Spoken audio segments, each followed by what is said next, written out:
Right. ఇంకా Prashanth Reddy sir 1996 నుంచి still ఈ రోజు వరకు కూడా 30 సంవత్సరాల పోలీసు జీవితం, ఎన్నో ఒడిదొడుకులు చూశారు, ఎన్నో ఇబ్బందులు ఎదుర్కొన్నారు.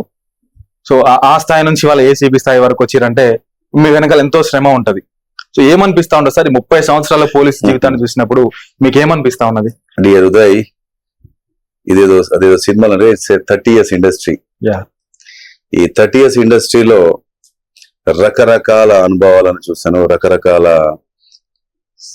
సంఘటనల్ని, సందర్భాలు చూశాను. ఎన్నో సందర్భాలలో కష్టాలు చూశాను, ఇబ్బందులు చూశాను. కానీ ప్రతి కష్టం యొక్క లక్ష్యం ఇంకో వ్యక్తి సాయం చేయడం, ఇంకొక వ్యక్తిని కాపాడడం, ఇంకో వ్యక్తికి చేత సాయమో మాట సాయమో చేయడం. అఫ్ కోర్స్ స్వతహాగా చాలా కష్టాలు అనిపించాయి, చాలా అనుభవించాను. ఎందుకంటే ఉద్యోగంలోకి అడుగుపెట్టిన మరుక్షణమే అప్పుడు మావోయిజం అంటే అప్పుడు నక్సలిజం, పీపుల్స్ వార్ గ్రూప్, తర్వాత మావోయిస్టులు అయ్యారు. అప్పుడు బలంగా ఉంది. తర్వాత చాలా వరకు కూడా వారు పోలీసులపై దాడులు చేశారు. ఇన్ఫార్మర్లని చెప్పేసి చాలా మందిని హత్య చేయడం జరిగింది. పోలీసు సోదరులు చాలా చోట్ల ల్యాండ్ మైన్స్, క్లెమోర్ మైన్స్, అంబుష్లలో చాలా మంది ప్రాణాలు కోల్పోయారు.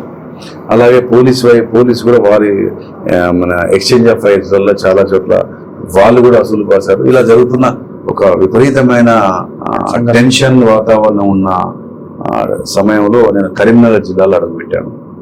కరీంనగర్ జిల్లాలో అడుగుపెట్టినప్పుడు ఈ యొక్క పరిస్థితి అత్యంత టెన్స్ గా ఉన్న కండిషన్ లో వెళ్ళిన తర్వాత అప్పుడు ప్రజలు చెప్పాలంటే బై అండ్ లార్జ్ నేను పనిచేసిన ప్రాంతాలలో, నేను మంత్రి ఆ చుట్టుపక్కల పనిచేశాను.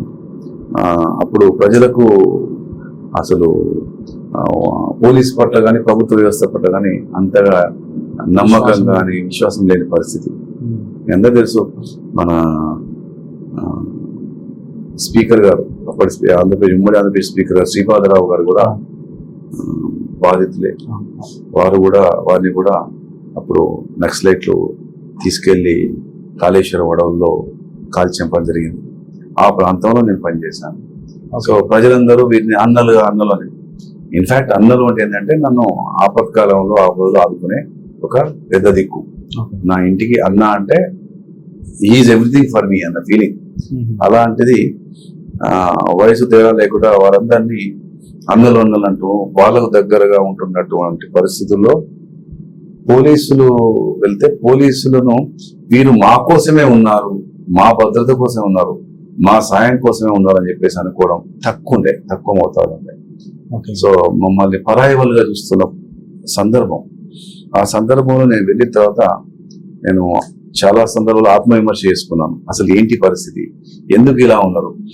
నేను ఎక్కడనో పుట్టి, ఎక్కడనో పెరిగి, ఎక్కడో చదువుకొని ఇప్పుడు ఇక్కడికి వచ్చి ఉద్యోగం చేస్తుంటే నేను వచ్చిన పర్పస్ ఏంటి, నేను ఇక్కడ ఎలా ఉంటున్నాను, ప్రజలు నన్ను ఎలా రిసీవ్ చేసుకుంటాను చూస్తే మీరు ఏదో వచ్చారు, మీ ఉద్యోగం చేసుకొని మీరు పోండి అన్నట్టుగానే ఉండేది. వాళ్ళ మొహాలలో ఎక్కడ కూడా కొంచెం అసలు ఒక నవ్వు మొహం, చిరునవ్వు కనబడితే భయంగా మాట్లాడేవారు, అతి గౌరవం ఇచ్చేవారు. సో అప్పుడు అర్థమైంది, వీరు మమ్మల్ని దూరం చేస్తున్నారు, దూరంగా ఉంటారు. కానీ తప్పు. నేను ఎందుకు వచ్చాననే విషయం వాళ్ళకి అర్థం కావాలంటే నా యొక్క చర్యలు అలా ఉండాలి, నా మాట అలా ఉండాలి, నా పలకరింపు అలా ఉండాలని అప్పుడు నా యొక్క ఆలోచన సరళి, నా యొక్క పద్ధతిని మార్చుకొని ఒక పద్ధతి ప్రకారంగా అవసరానికి ఉన్నదని అందరినీ మర్చుకొని నా యొక్క విద్యుక్త ధర్మాన్ని ప్రజలు మెచ్చే రీతిన వారు హత్తుకునే వారి నా యొక్క ప్రతి ఒక్క మాట, ప్రతి ఒక్క చర్య కూడా వారికి నచ్చే రీతిన చేయడం అలవర్చుకున్నాను, ప్రారంభించాను.